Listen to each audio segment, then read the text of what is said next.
welcome to our 10th Force for the Future event. I'm Robin Rice-Voigt, Chair of the Family Place Board, and I'm here with Nancy Bloomfield, our Executive Director. Before we start, 2 Zoom housekeeping details to share. All attendees' cameras and microphones are turned off, and the chat feature has also been turned off. When our moderator shares more information about how you can ask questions during the presentation, she'll explain how you can do that, what to do also if you need technical assistance. As you know, the Family Place works with very young children and parents, the building blocks of our community. We provide wraparound services and we serve all families. I've been on the Family Place board for 7 years now. And one of my favorite aspects of the Family Place is our ability to listen to what our community needs and to respond to that need. Recently, we've hired a new mental health provider because we all know that's one of the top needs here. The pediatric partnerships that we'll be talking about today are also a direct response to the need to support families with babies and young children. I'm going to recognize our sponsors, and then I'll introduce our moderator. A big thank you to the Aloha Foundation, inspiring people of all ages to learn, explore, grow, and be their best. A big thank you to Ledyard National Bank for always building and stewarding community, notably with your new Leading Women initiative. And thank yous to McSoley and McCoy, accountants and business advisors, Hershenson, Carter, Scott and McGee attorneys, Snyder, Cahoon and Company, Lyme Timber, Banwell Architects, and to our new neighbor, Archer Dental. Thank you to our board members, strategic advisors, and staff for your enduring commitment to the families of this community. Every one of you here today is helping us do our work, keeping children safe, helping them have happy, healthy childhoods. Thank you for partnering with us. And now I'd like to introduce board member Ashley Doolittle, who will be moderating today's discussion. Ashley is the Associate Director for Dartmouth Center for Social Impact, and most importantly, the mother of 7-year-old Mateo. Ashley? Yes, thank you so much, Robin.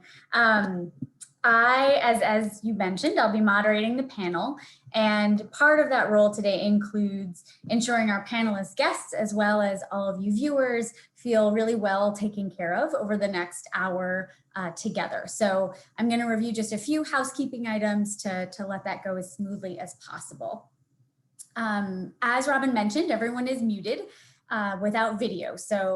And we want to make sure that if you're experiencing any technical difficulties that we take care of that right away. So feel free to email the email address that you can see on your screen, and we'll be monitoring that throughout the event. This event is also being recorded and will be posted on the Family Place website so that you can see it multiple times over the course of this next week and into the future as well. I'm a strict timekeeper, so I will be sure to end promptly at 1:15. And after our panelists speak, there will be a brief time for question and answer from you. So definitely let us know what you want to hear more about, what is piquing your interest, what is exciting to you, and I will pose that to our panelists, time allowing, at the very end. The questions that you pose at the bottom in the little Q&A box will only go to the event kind of moderators, and so as not to disrupt the speakers. I'm positive that we will have more questions from you than we are absolutely able to answer in 10 minutes. However, there's no need to despair because we will be collecting everything, and the questions that are unanswered today will be responded and posted on the Family Place website in the coming days, either at the end of this week or early next.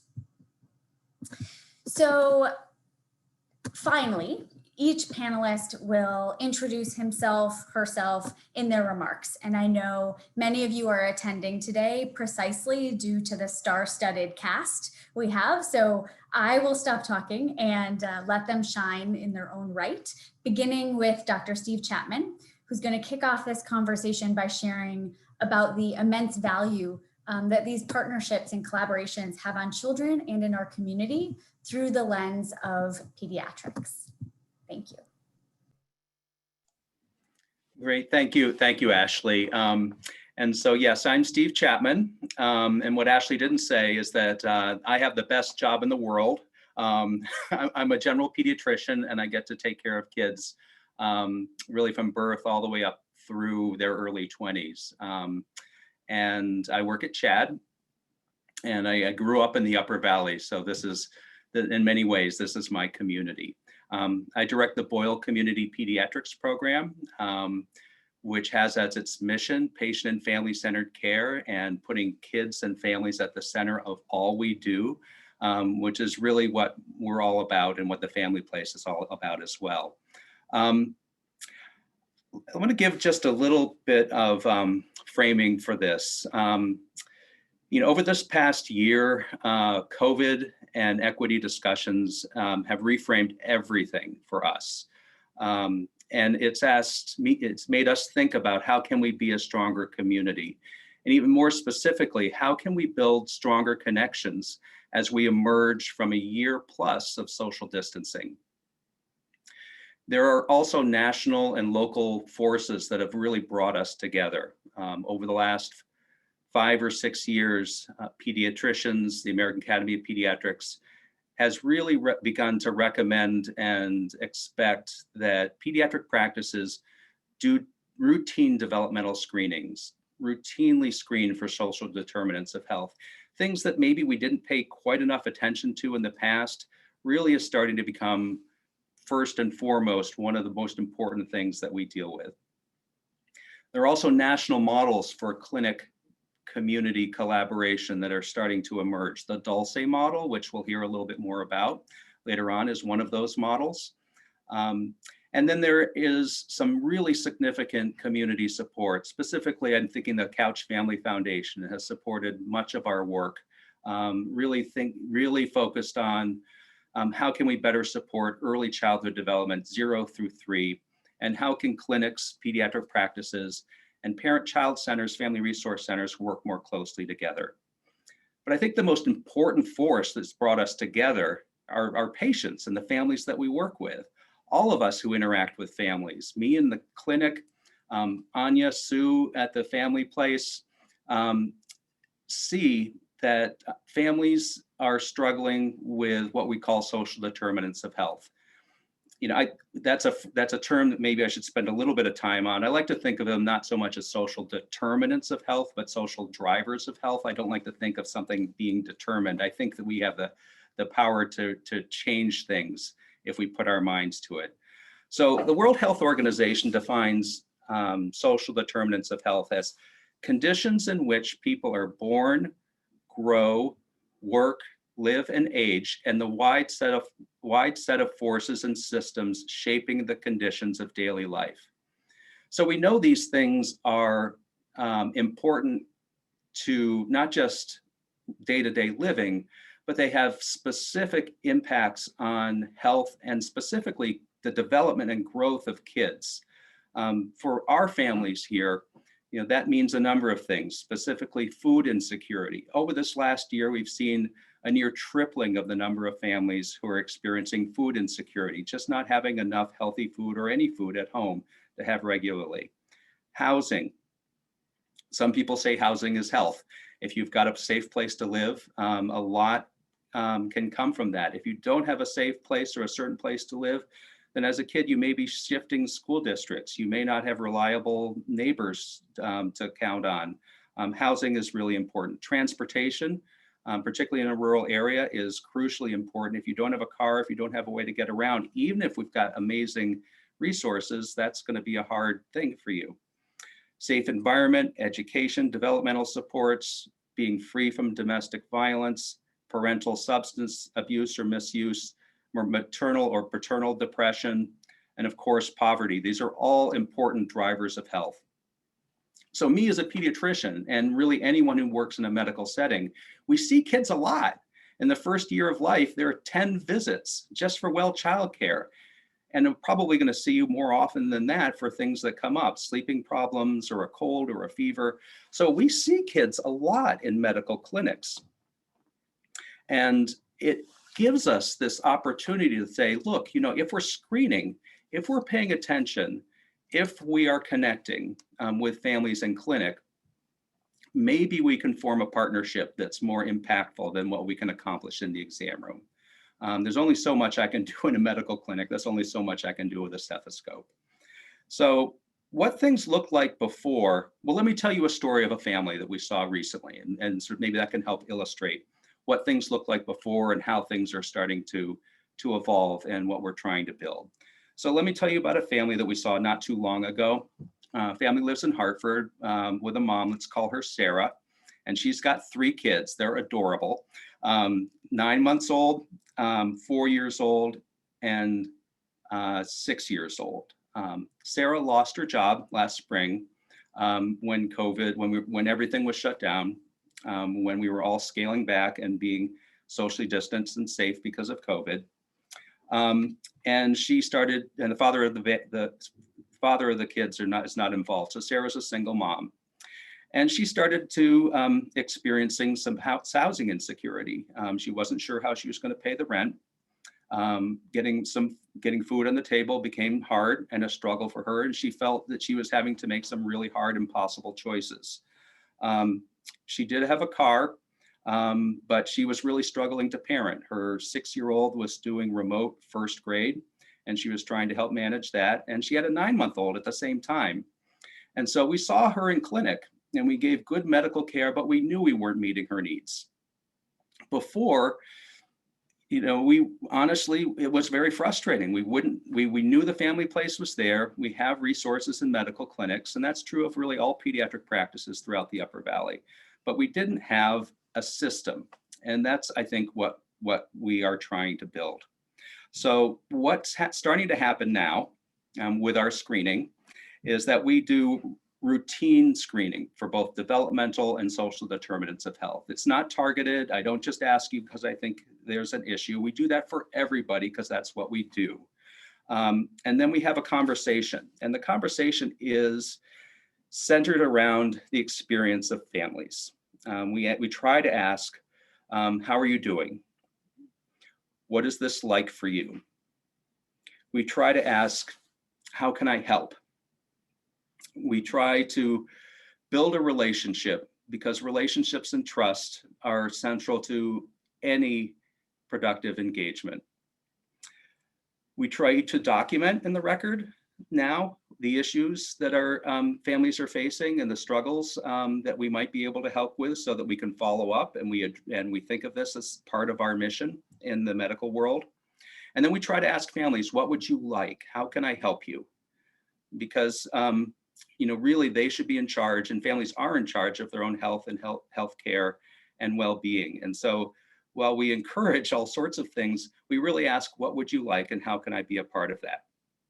And then the final part of that for us is that we refer to professionals and collaborate with community resources, places just like the family place, because that's really what families need.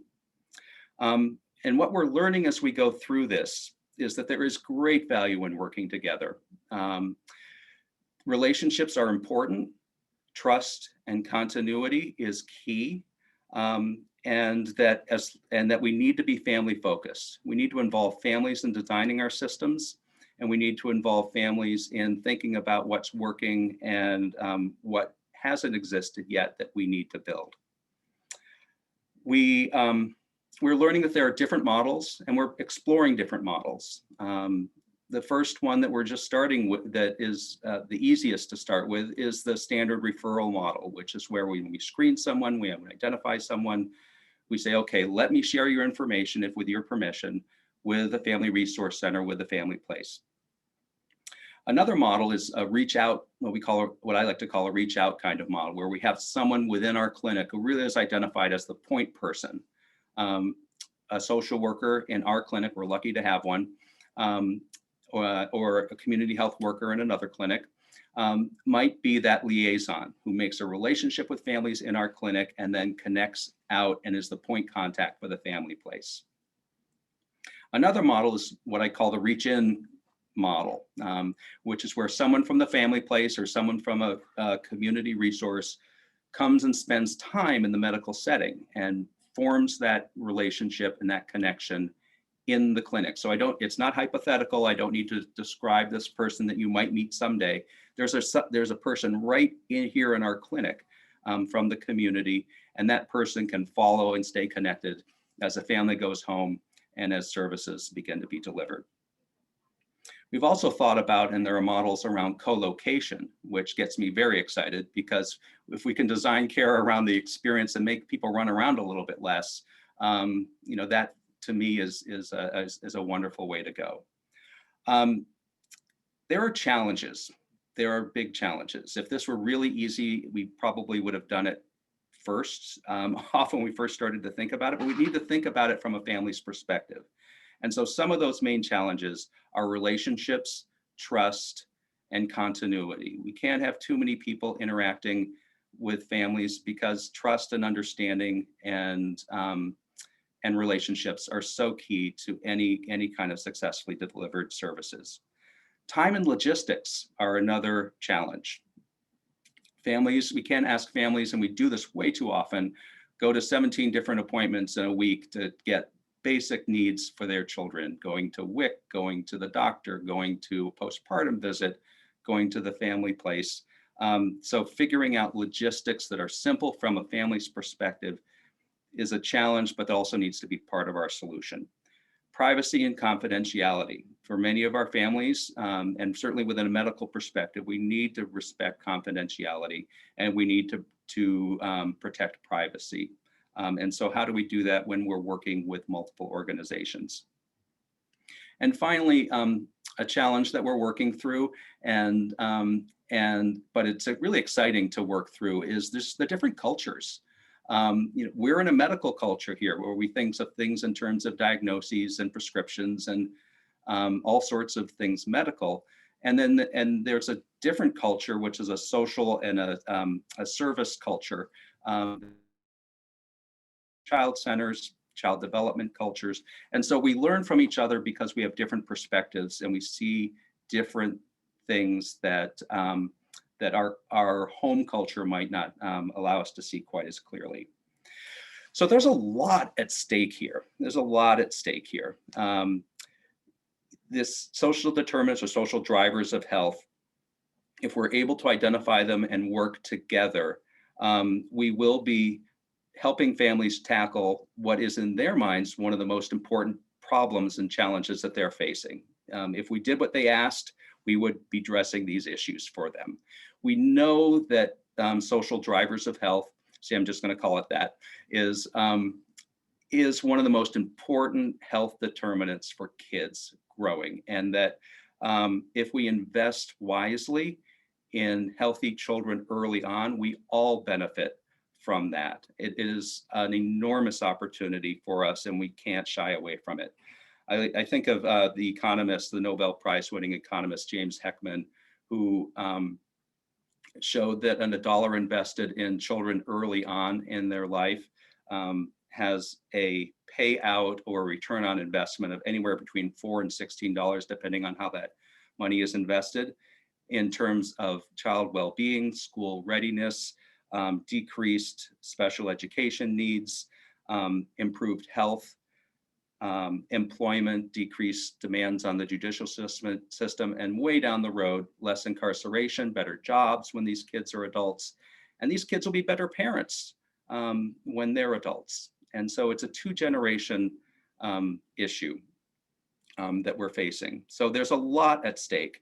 So what I think I'm hoping for, and sort of actions beyond this panel and out into the community, is a sense and a commitment to that we're all in this together. And that in taking care of kids, it's important that we all do our part. It's not just a medical issue, it's not just a parent-child center issue, but everyone who interacts with kids and families, which really is all of us, has a role to play. That's medical, it's social, it's schools, it's if you're a business or if you're an employer, if you're work at a library, a daycare, we all touch kids, and we all are touch kids' lives, and we're all involved in raising kids and within our community.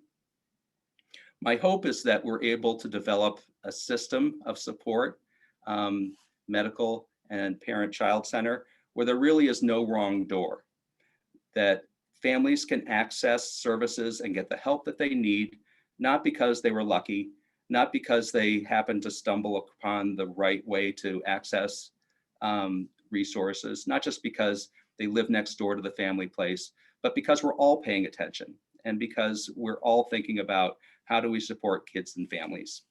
So I am so excited about this partnership, and I'm so delighted to be part of this panel.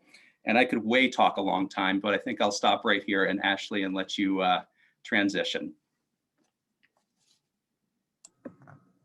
Thank you so much, Steve.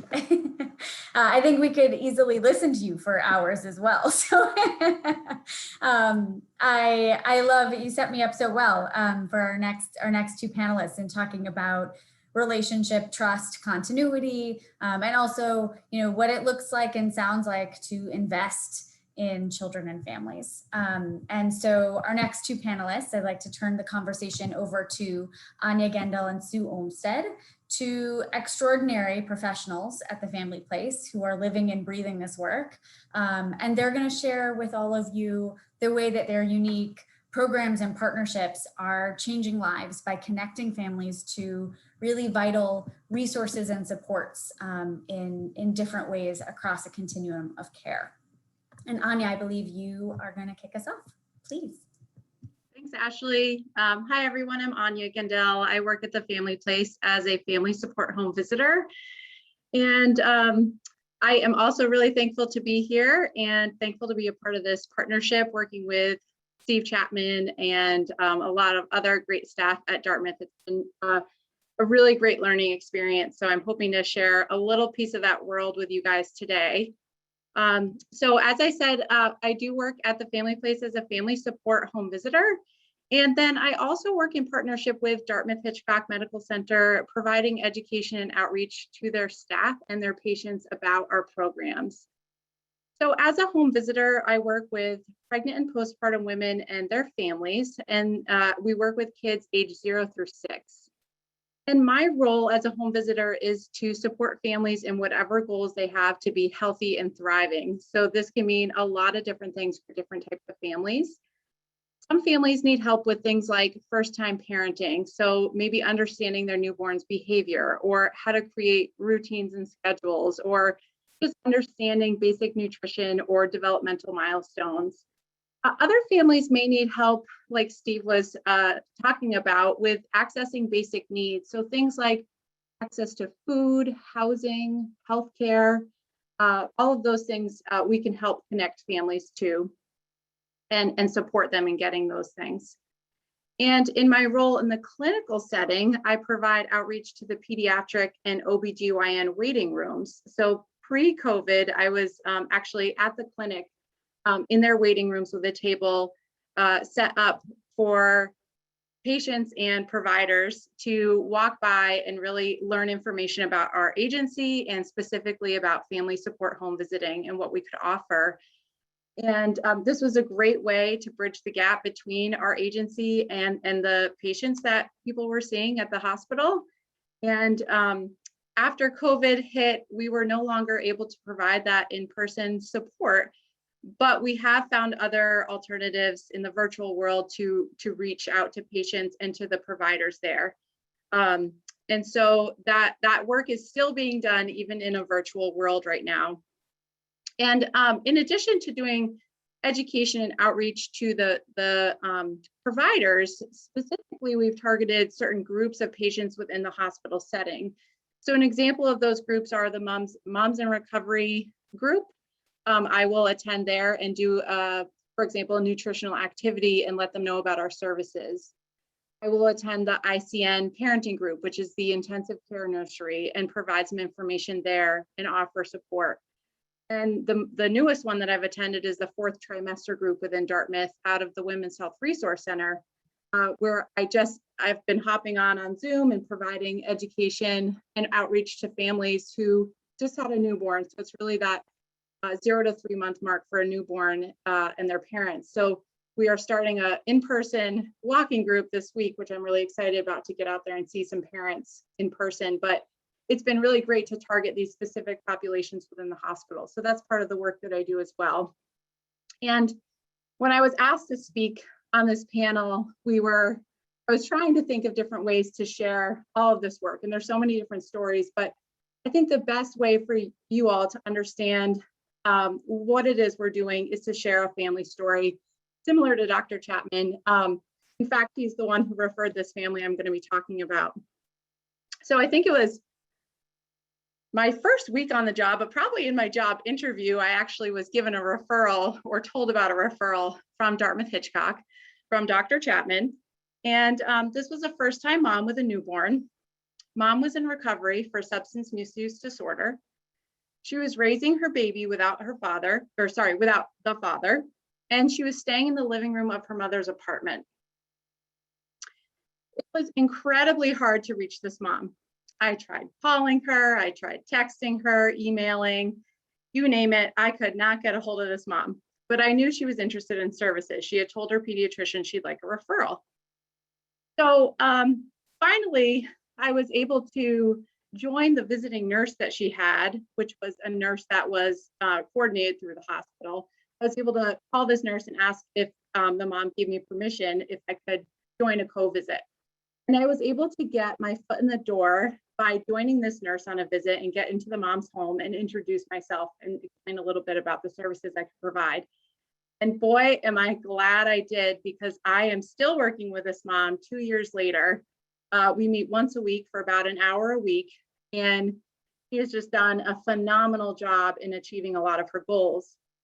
And when I first started working with her, she had some basic needs that we need to address first. So I supported her with connecting to resources like the WIC program, food stamps, getting onto the Reach Up program, which provided monthly income, and accessing Medicaid for her and her kiddo.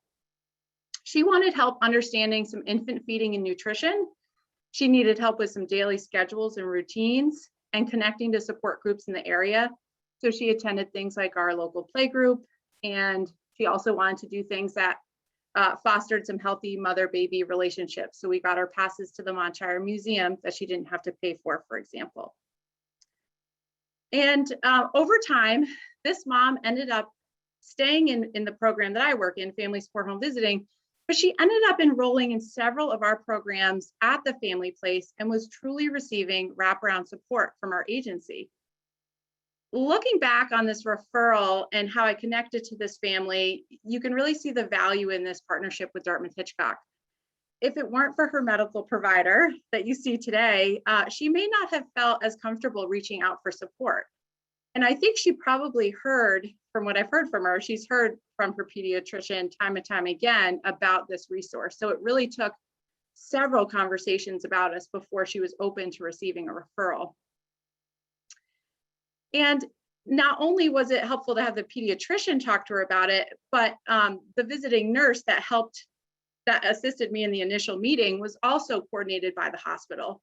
So you can see the value in the hospital and the agencies that are working with this mom having a strong relationship.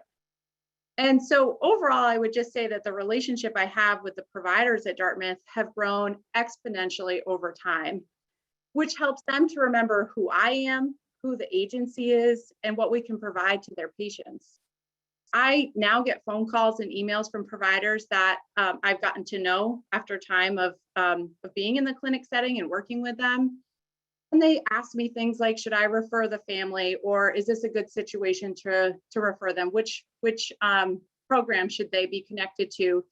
And I'm then able to connect that person onto our other staff who can help them enroll in services. And the more time I spend building these connections with these providers, the more comfortable they are in referring to our agency. And this is incredibly important with the constant turnover of the medical residents and the staff. It really helps to maintain a strong relationship to keep reminding them of the resources we can offer. So even though we've been there for over 2 years now, connecting with Dartmouth, I feel like sometimes I'm presenting the information all over again, but that's really powerful so that they can all equally gain access and knowledge to our information about our agency. So that family story has stuck with me. This mom is, I'm very thankful to have in our program. And I'm just going to fast forward 2 years from when she first enrolled in services and give you a little snapshot of where she's at today. She's still in recovery with 0 relapses. I just want to let that sink in for a minute.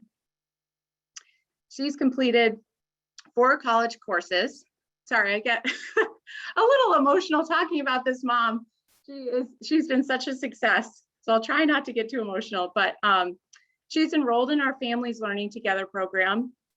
Her son attends our childcare full-time and is on track developmentally and thriving. This mom and child have a steady income, a reliable vehicle, and access to food and affordable health care.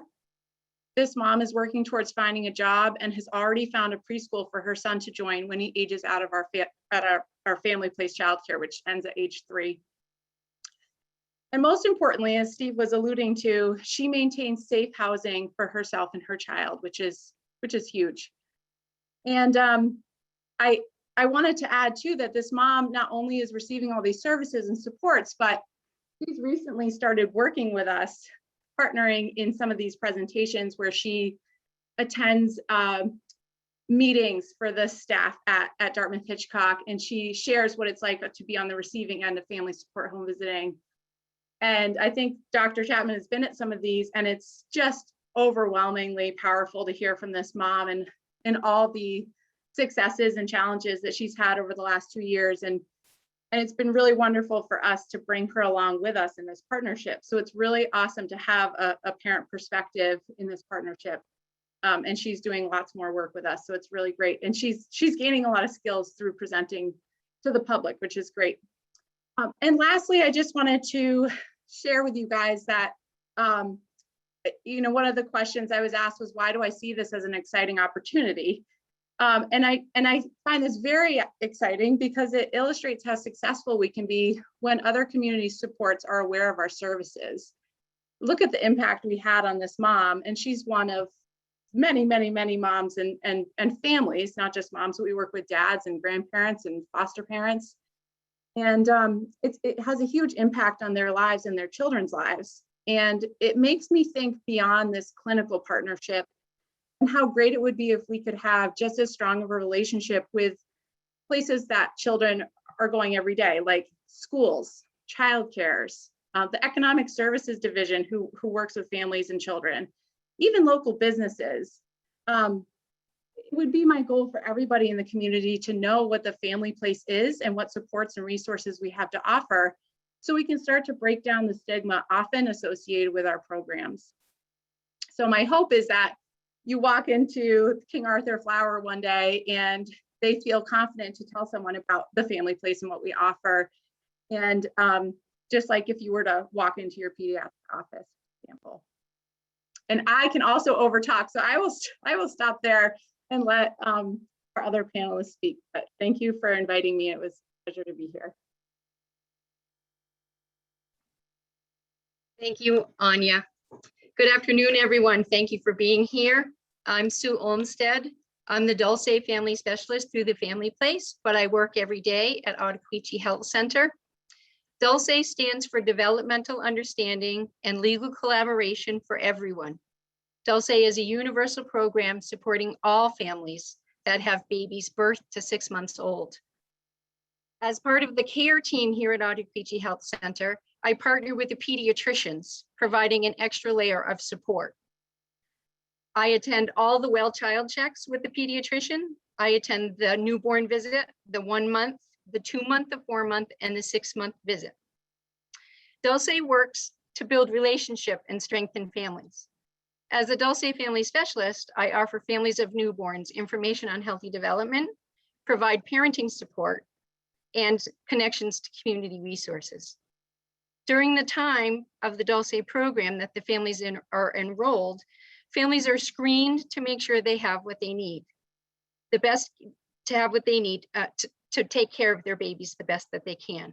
I screen for mental health, food insecurities, housing stability and housing conditions, interpartner violence, employment and financial supports, utility support, and transportation. If families screen positive, I connect them to resources and often will make a referral to the family place if early intervention or children's integrative services is needed. As part of a direct bridge to the family place, referrals are being made sooner, therefore challenges are being recognized sooner.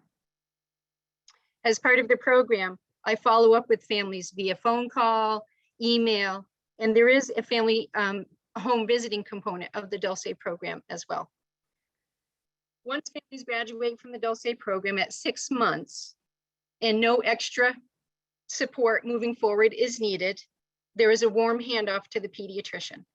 If more support is needed beyond the 6 months, here at the clinic, I can support that family at Ottauquechee Health Center through care coordination. One thing that I have learned, which was a question that I was asked about, as the Dulce family specialist here working with families for the first 6 months of their baby's lives, is it does not matter whether a family has one baby, if it's their second baby, if it's their 4th or their 8th baby. All families need that extra layer of support that it helps them maneuver through some of the stressors of having a new baby and what that brings for the family. So like Anya and Dr. Chapman, I have an impact story that really speaks to what Dulce family, Dulce program is for families. One of the very first family that I had enrolled in the Dulce program here at Ottauquechee Health Center was a family that came into the clinic, a family that would not have been red flagged. They didn't disclose that they were struggling or had any difficulties. It was their second child. They had a son at home already. And with this extra layer of support that Dulce brings to families in the relationship building and connections that are made, this family felt comfortable reaching out to me.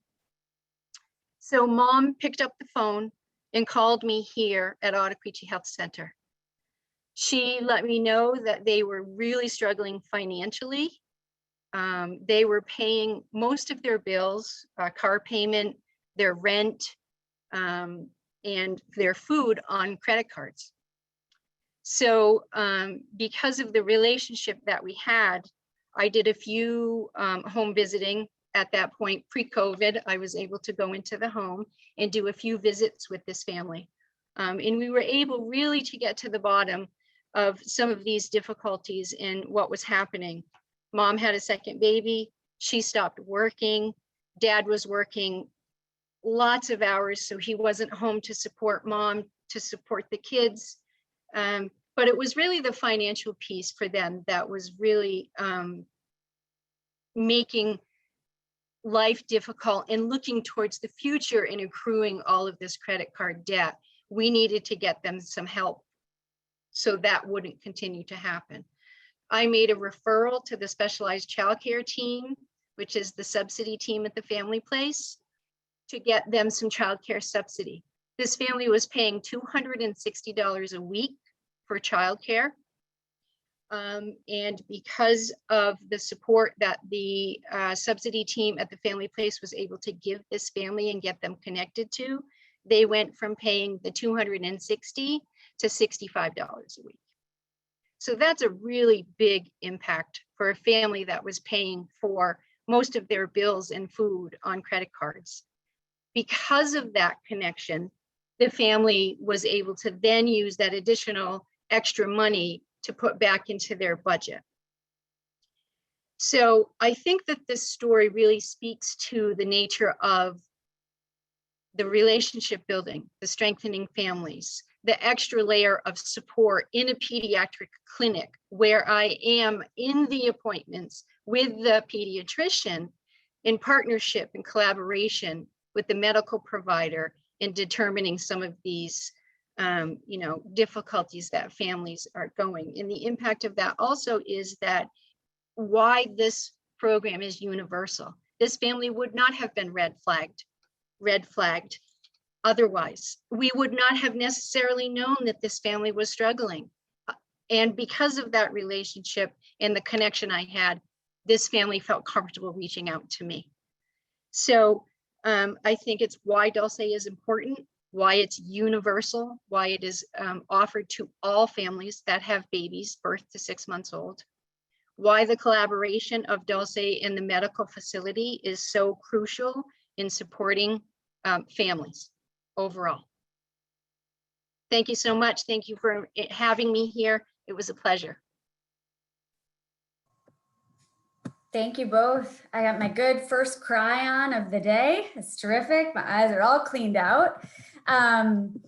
So, you know, when I was preparing for today, I was speaking with another colleague at the Family Place who mentioned that our next panelist was practically, and I quote, the Beyonce of the Upper Valley.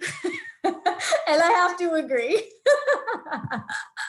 You can put that on your resume, Sarah. So to widen the circle of impact that these important partnerships have, from her extensive background as the former executive director of the Haven and now as a strategic consultant for the Couch Family Foundation, please join me in welcoming our fourth and final panelist, Sarah Kobolinski. Well, thank you for that extraordinary introduction. The specific role that I was asked to play in this panel was to sort of pull together the threads and to add a little bit more context. And perhaps if, for me, from within who I am, maybe the most important piece of context was growing up with a family legend. The story of my mother moving with 2 children under the age of 3 on the train from New York City to Central Connecticut in 1949 to join her husband who had gone there for work. And that mother saying to me year after year after year, that was the most traumatic experience of my life. I knew no one. I had babies. I didn't know who to talk to. I didn't know where to turn. And in fact, it was the general practitioner, the family doctor at the time, who finally was able to listen to her some, because she took her children to the doctor. We needed those immunizations and those that early care, even back in 1949. And that was how she began to get connected to a community. But that notion that every family, every parent needs and deserves support and relationship and connection is core to all of the things that Steve and Anya and Sue have said, and to all the things that the Family Place does, and that the network of organizations that are engaged with parents and young children in the Upper Valley really is about. The words that folks have spoken today most often have been partnership and relationship. And it is the partnerships amongst and across all of the people who, all of us who position ourselves as being available to be helpful to families with each other, is what enables us to really be the best resource possible in our engagement with people in their identity and role as parents. And that's not something that's always been part of the way our systems have been structured. In fact, in the last 50 years in this country, a lot of effort and energy has gone into creating really elegant silos of medical and health care, of social service care, of financial supports, things that work well sometimes for those systems, but don't necessarily work well for the families whose needs they are meant to address. And so we're in a new phase right now. This is really a learning time. And I think that the title of this event that the Family Place has created once again this year, Force for the Future. It's really the future is about this breaking down of the silos and working better together, thinking not from the point of the systems and institutions that we're coming from, but from the point of view of the families who really are working to do the best and be the best that they possibly can. The emergence of pediatric community partnerships has come quite naturally from the fact that where children are at home, they're with their childcare resources and providers, whether they are kin or home providers or childcare centers, and with their doctors. When Sue talked about being present for the newborn and 1 month and 2 months and 4 months and 6 months, and Steve talked about seeing babies 10 times at least in the first year, we know that both here in the Upper Valley and nationally, there's somewhere between a 90 and 94% compliance rate that families bring their children to the doctor. So this is a natural connecting point for families. It is a place of basic trust, even when there's question about other resources in the community. Now, I do qualify that by saying one of the things that we're learning and understanding as we learn about systemic racism and we learn about the different experiences that different people have is that the trust may not be the same for members of the BIPOC community, particularly here in an environment like the Upper Valley. So that's going to be an area of more learning for us and more effort to listen, to learn, to understand, so that this new notion of working more thoughtfully can be inclusive for everyone. The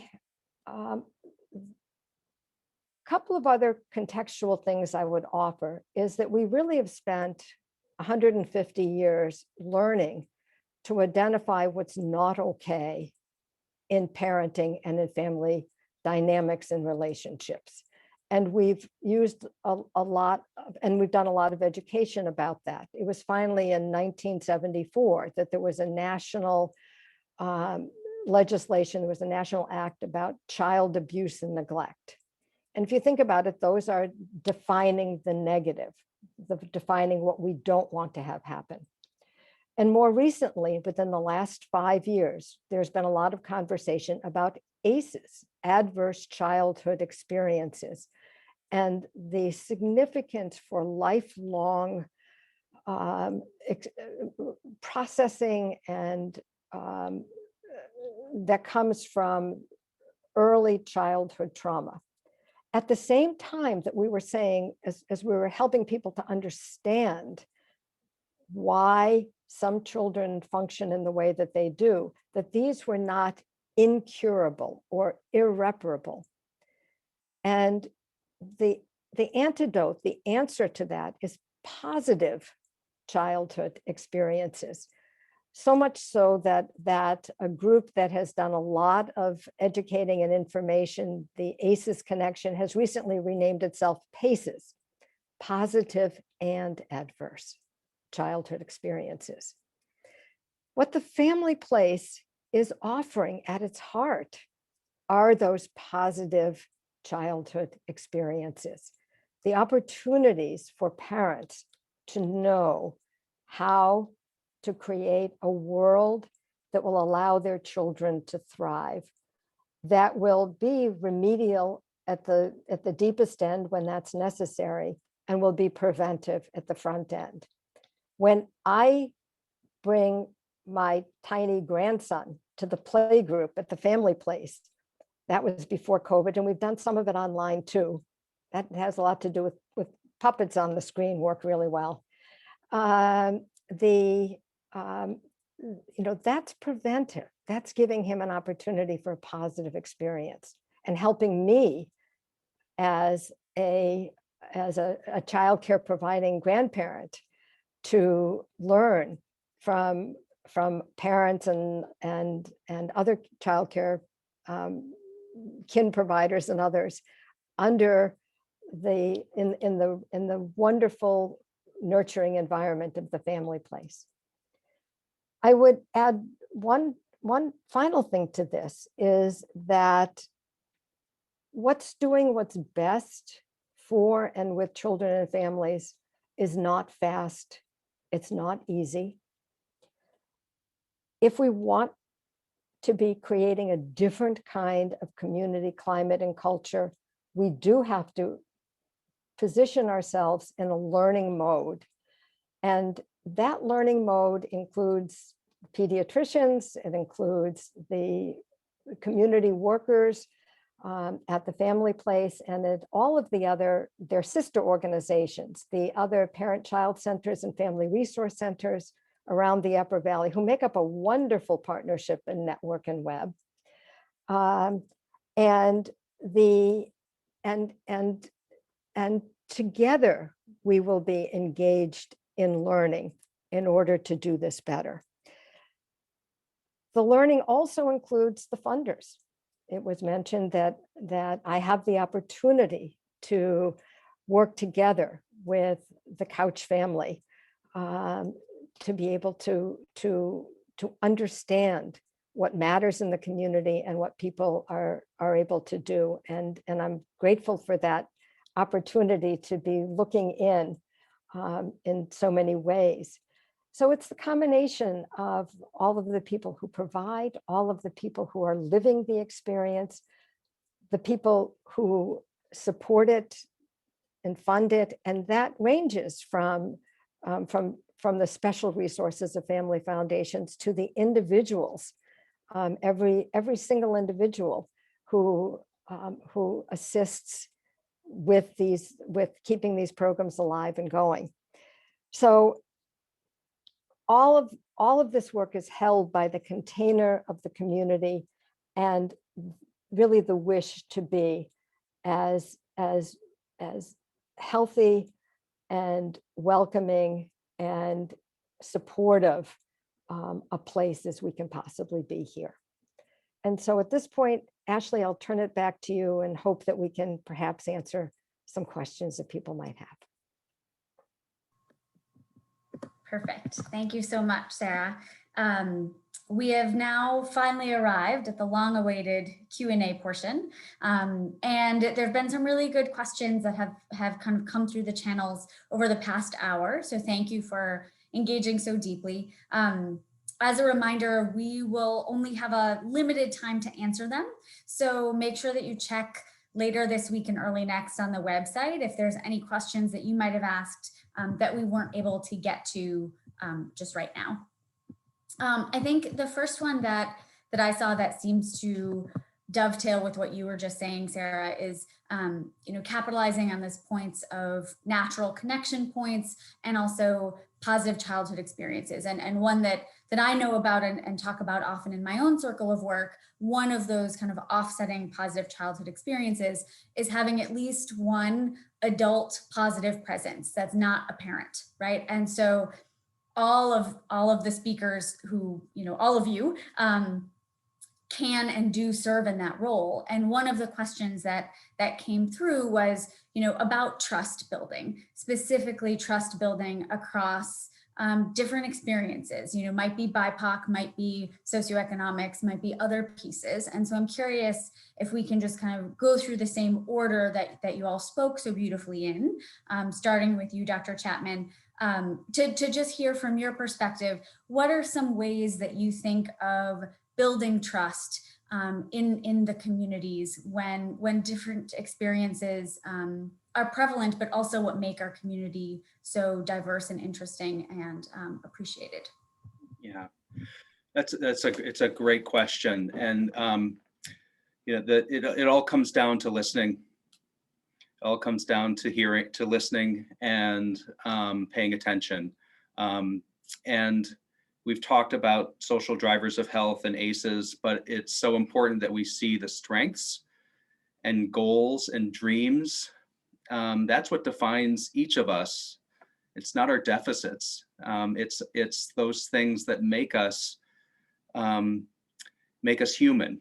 And it feels like that's my job to see your strength and to hear what your dream and your goal is. And And many times it's when I'm in the pediatric practice, it's a mother's love for her child, which is about as bright a strength as one can see.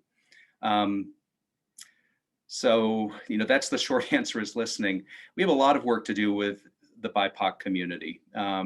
And that's not a short answer, but it comes down to listening. And, it's multidimensional. It's, for me, like, what are my personal assumptions, and how do I personally, as a white male, benefit from a system? What are the things I haven't paid attention to that I need to start paying attention to?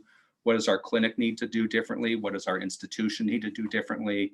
And how can we be a more inclusive society? And so, but it all starts with listening and involving families in how we design.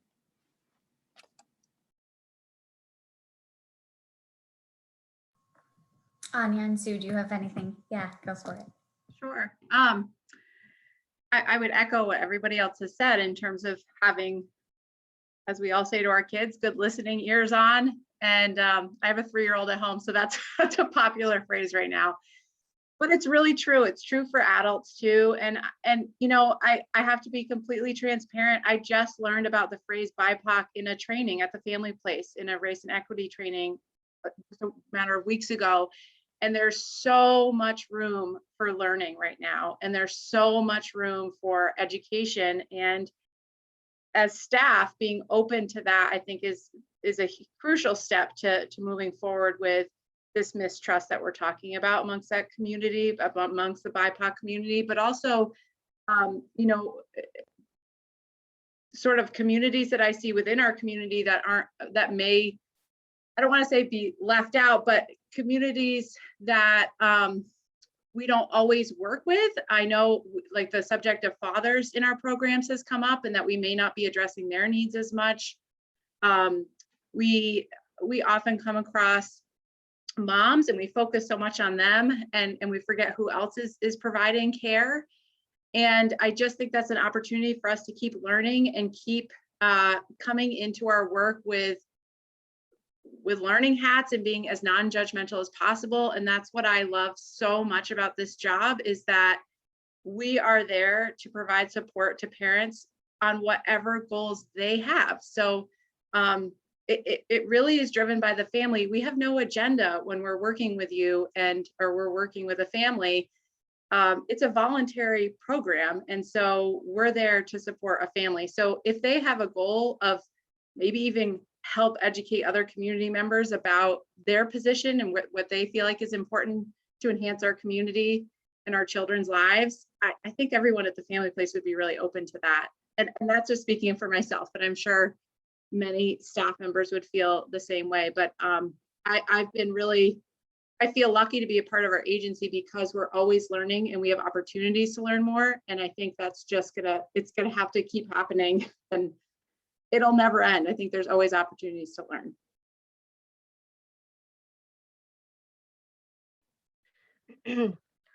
So I think echoing what Dr. Chapman said, Anya said, around listening through the Dulce program, being in with the pediatricians, building relationship is really, really important.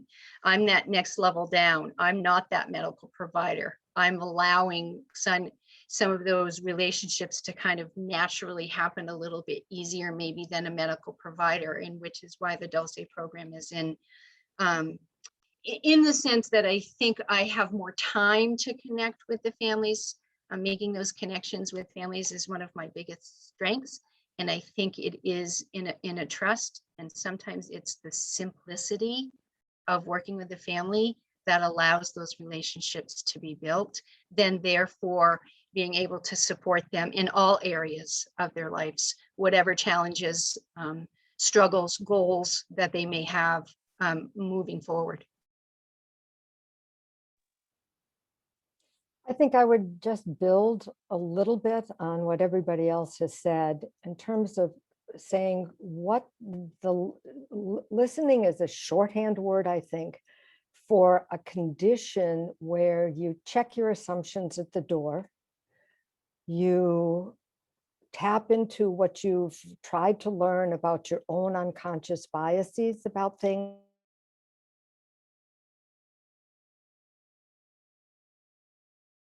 sort of soak in the experience of the other person and try to really be present with them in walking that journey. And that's the way I think in which we do our learning best. And then we can turn around and apply it to the next circumstance, the next situation, and grow from there. One other thing I would just want to comment on is we've talked about Dulce, but didn't put that in context. Just really quickly, Dulce is a program developed by the Center for the Study of Social Policy based in Washington, D.C. And it's a national model. We had the privilege of learning about it here in Vermont, in the Lamoille County area. Piloted in Vermont is the first rural demonstration of the program in the nation. And in Vermont made a choice to make it possible for the Family Place and Springfield Area Parent-Child Center to carry it forward in sort of the next level. All of the other implementation has been in urban areas. And so I think that the Family Place has, it's a special opportunity, and Family Place has done an outstanding job, but they're part of a national team with this particular body of work. They've kind of understated that today. And so it is quite special because it's such a thoughtful way of being able to do this listening and support of any family who has a baby. Ashley? I'm going to try and weave an existing question with a question that I want to pose as a final question. We'll see how successful this is. So, you know, the title for this event today is The Force for the Future. And so one of the questions that was brought up was about, you know, the hurdles of cross-sector collaboration, right? It's not easy work. It takes time. There's lots of different stakeholders. There's lots of different opinions and voices. Part of that is what makes it really rich, but it also makes it challenging. And so as a final question to end, not just on what about this work is really hard, but also a hope. And because I like alliteration, I'm gonna ask each of you to kind of comment on a hurdle and a hope for the future when you're thinking of partnerships and working for the best outcomes possible for children and family. What is a hurdle through your kind of sphere of influence, and what is your hope for the future? And maybe just so that we don't always end with you, Sarah, I feel like you have to follow everybody. Maybe we'll go backwards this time. So Sarah, then Sue, Anya, and then finishing with Dr. Chapman, pretty please. Well, I think a hurdle is always is inertia. You know, we do the things that we've done the way that we do them, and it takes up all of our time.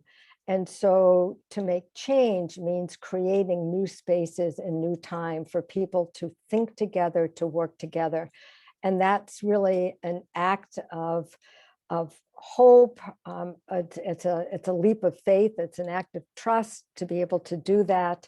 And it literally takes the physical act of creating the time and the space to do it. So I think that's the hurdle, and the possibility of such growth and you know, I'm a great believer in that concept that the total can be greater than the sum of the parts. So in working together, the hope for what can emerge, I think, is really where force is for the future. Thanks.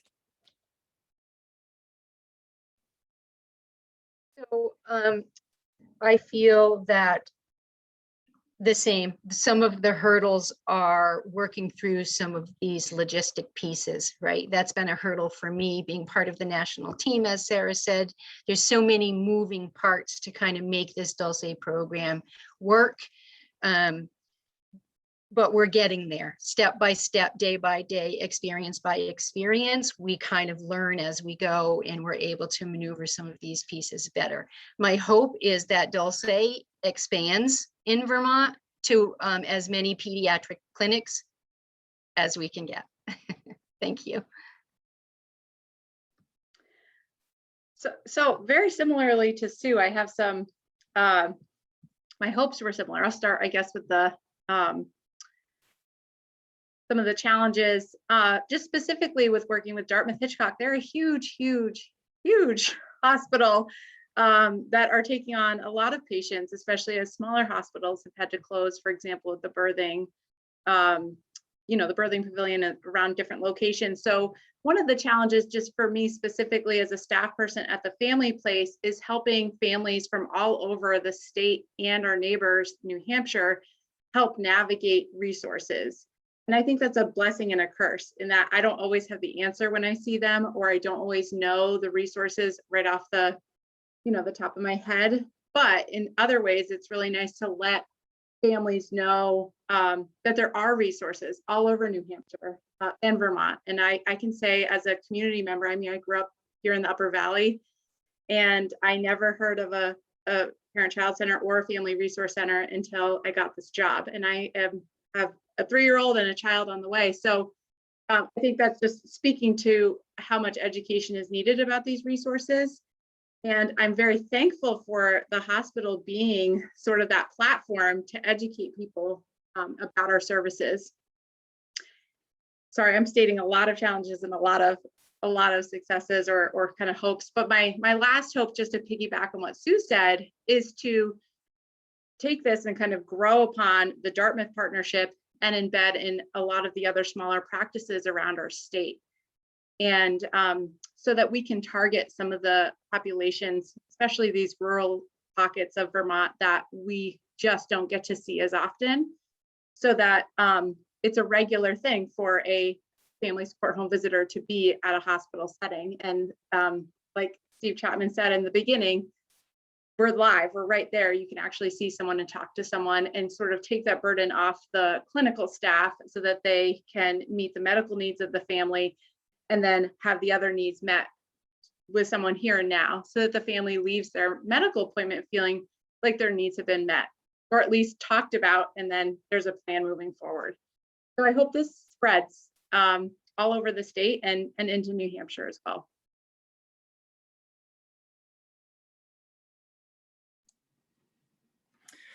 So let me just first say how much I learn from you guys every time I'm in a conversation with you, Sarah, Anya, and Sue. I just really appreciate the conversation and being included in this. So thank you to the Family Place for bringing us together and bringing this together. So a hurdle or an obstacle is that I think we need to continue, we need to do better at putting families and communities at the center of everything. And that involves listening, but it also involves planning and involvement in every type of discussion about what are priorities, what does it look like, how do we address the larger issue that we're discussing in a way that will resonate with the families that we intend to work with. And we need to do that. We need to change our usual way of doing business, because we all have administrations, we all have committees.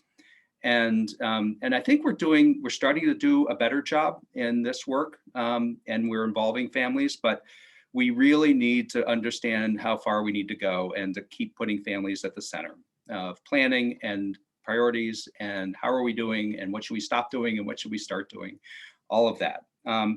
My hope and my dream is that we continue to knock down these walls between the clinic and the community.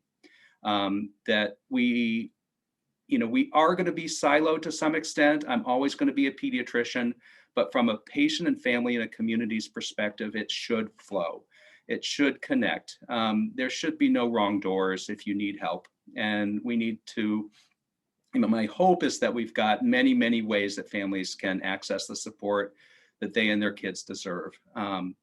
And that all the clinics, not just Dartmouth Hitchcock, but APD, Upper Valley Pediatrics, Valley Regional, New London, White River Family Medicine, really all the clinics in the Upper Valley that serve kids work with all the parent-child centers and the family resource centers. And not just them, anyone who touches kids and families' lives, that we're all supportive. So that's my hope. But again, thank you for involving me in this. I just learned so much from being a part of it, and I'm grateful to the Family Place. Thank you all so much. First of all, I was supposed to end at 1:10. I would like you all to take a look at the time. It is 1:10. That is some expert timekeeping. You're welcome.